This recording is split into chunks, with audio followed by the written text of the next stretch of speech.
Hello everyone and welcome back to another video from Wake&Tech. In this video, I'm going to show you how to delete a post that you have made on Craigslist. So let's get started right away.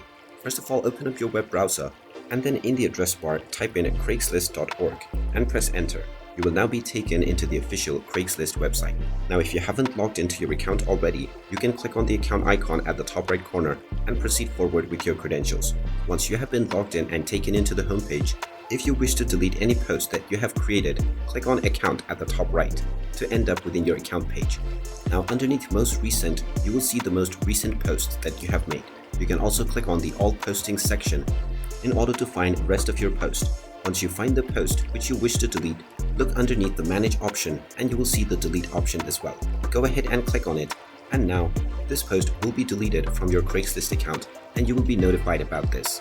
If you deleted the post by mistake, you can click on the Undelete this posting option in order to revert this process immediately. And there you have it. That is how easy it is to delete a post that you have created on Craigslist. If you find this video helpful, make sure you hit that like button and subscribe to our channel if you haven't done so already.